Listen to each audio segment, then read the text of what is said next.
How you doing? Today we're going to work on Small Town by John Mellencamp, or just John Mellencamp.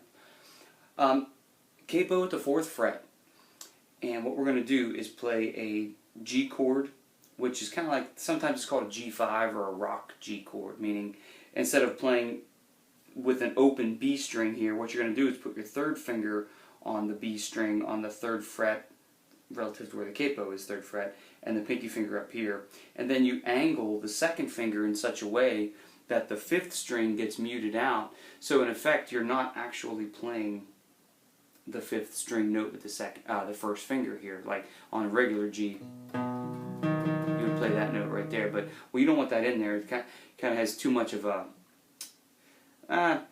it doesn't sound like the pop kind of a sound. That's the only thing, the best way I could explain it. See how it's like an open sound there? Now this, there's too many notes in there, so we want this just like that. Okay, now the cool thing about the way you're playing this, the 3rd finger stays on that 2nd string, and when you go to the D chord, you just go like that. See how my 3rd finger was right there? I didn't have to move it. Very handy. So now you're going to do the G. And on the upstroke, you're going to go into a C add 9. Well, the 3rd finger is there again, and that's the add 9 note for the C shape. So there, and it kind of looks like the original G that we were talking about with the finger down. Now you do want it in this chord. Now you could mute that one out, but it's even less notes. So you really want that in on the C add 9. But on the G5 or whatever, you don't.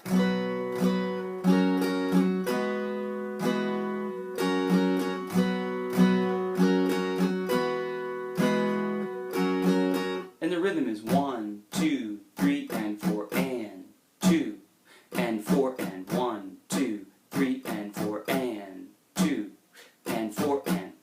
People that aren't used to playing and using ties and dotted notes and so forth, you're going to find yourself wanting to play through in measure 2 where beat 1 is and where that dot is on beat 2 of measure 2.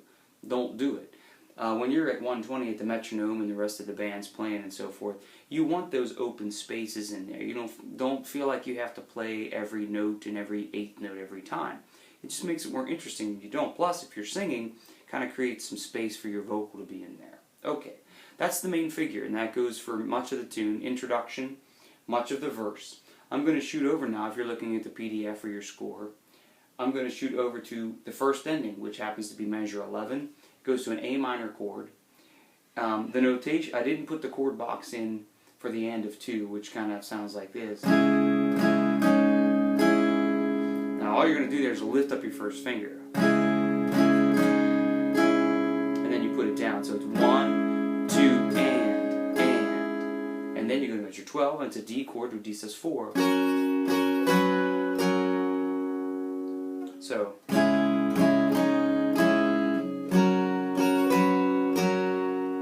okay, so for instance,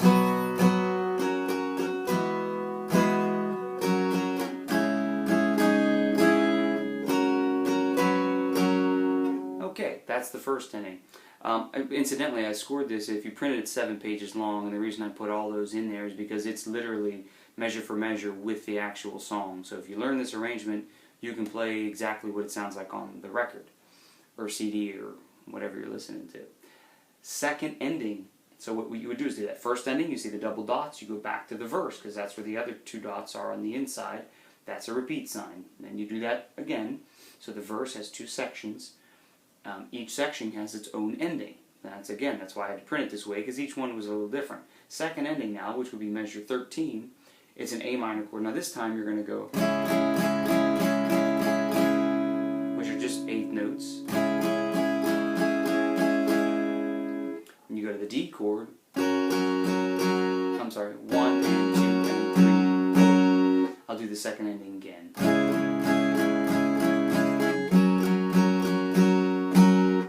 And the drums hit that on 3 and 4. 1, 2. Now there may be a slight,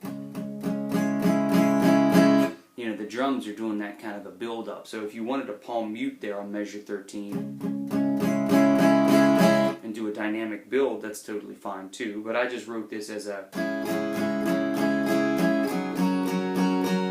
back to the break, which is the same as the main figure. Second verse, which is the same. Okay, now we're going to shoot over to measure 25, which is A minor. Okay, so the first ending of the second verse is the same as the first ending of the first verse, which is pretty easy to understand. But on measure 27, which is the second ending of the second verse, it's going to go like this. And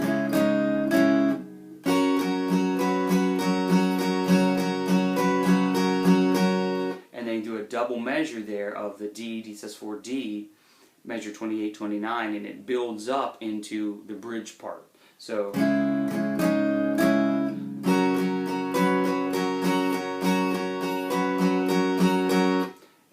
then it goes to the bridge. Now this time we're going to go to a C shape, to this G shape, which is a 2, 3, 2, and a 4. It's so much easier to get to that G chord from the C chord versus going like that. Everybody is so used to playing this one that I teach, which has been hundreds of people. They like this one. It's easier to play because you don't have to use your fourth finger. Well, guess what? If you start getting used to that, look how efficient that is. My Lord. I mean, if I go to that G from that C, that's unbelievable. Instead of this big giant move, takes you completely out of position. So really consider getting that fourth finger involved. Bridge, measure 30. It goes.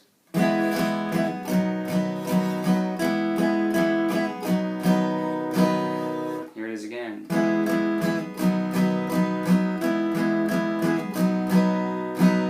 Okay, measure 32.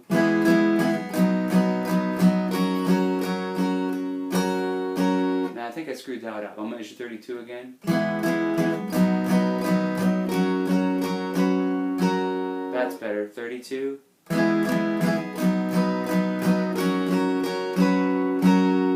One more time.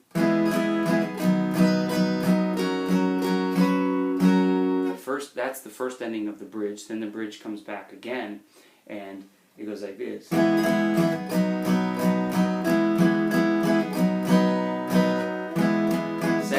Coming up. I'm sorry, I cannot read today.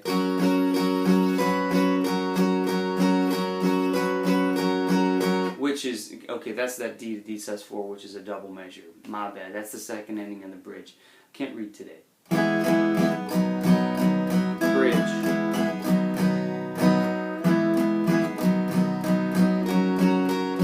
Repeat the bridge.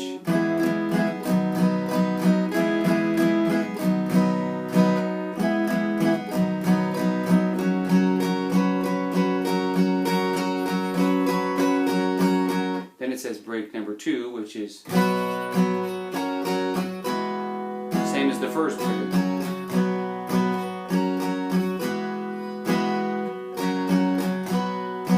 Okay, then it says solo. Now right now I have to move my pages because there were so many.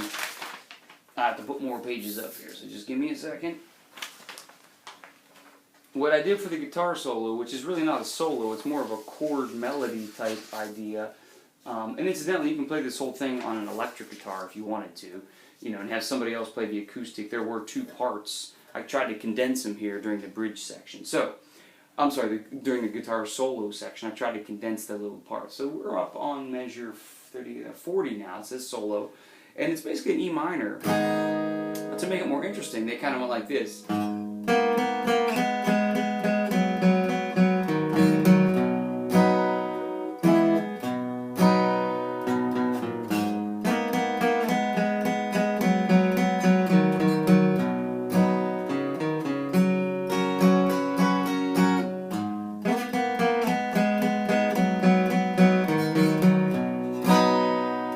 See what I mean? So instead of just playing E minor, what he's going to do is take this. You take that third finger, you shoot it up to the 4th fret, and you're going to play the 4th string, the 3rd string.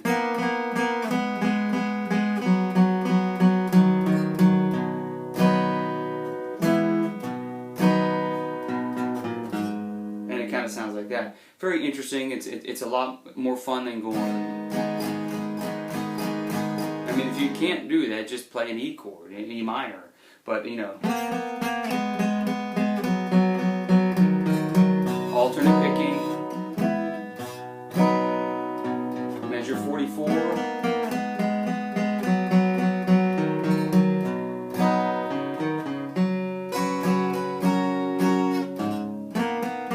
Does it again. Okay, and then we're going to go to measure 50, so it goes. Now this measure 50, it turns around to a D sus to a D chord, so it goes up. Kind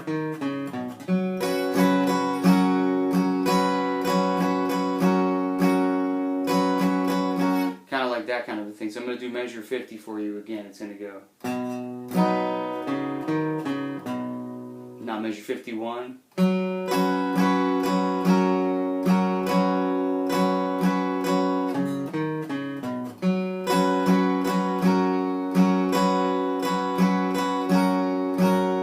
I'm going to do that again because that's the end of the guitar solo.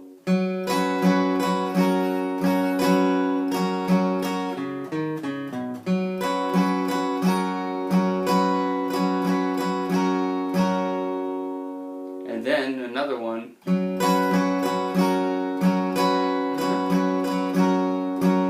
So it's kind of like an extended thing there. So now from 50, which is the end of the guitar solo.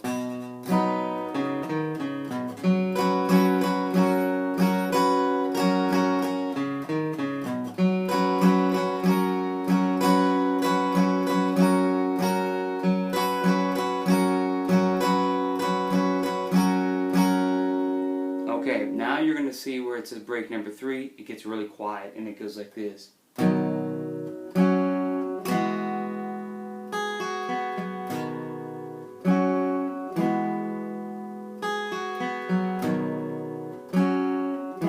Which are the same 3 shapes, but what we're doing is playing chord fragments now. So instead of playing that whole big thing, now we are going to play this 2 notes of that G, then the 3rd finger will stay there, even though you don't hit it on the 1st chord. You go up to that D, which is now D5, it's a fragment of the chord, C add 9, and now we're going to back pick, up pick, and then it kind of breaks down, gets quiet there.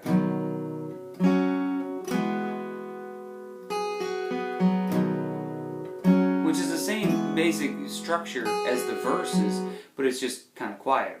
Okay, and then the last bit here is measure 65, which again, at the turnaround they do an A minor to D, but this time he's going to go. And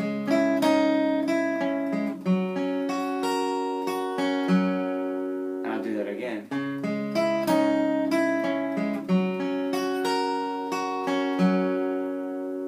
So you're picking and arpeggiating through.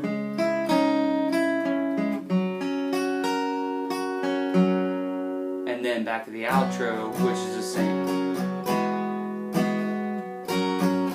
And that's the same. So many, a couple variations you can see where you're picking instead of actually strumming the chord, so forth. There's a neat part in the solo section where you're, instead of just strumming E minor, you're going to do this little movement here. Not super hard, but you know, you got to pick 2 strings instead of all of them. So there's some nice little challenges, but you know, it's great acoustic song. But again, you can play it on electric as well; it would sound totally fine. And there's enough interest in it for an intermediate level practice example. So that's Small Town by John Mellencamp.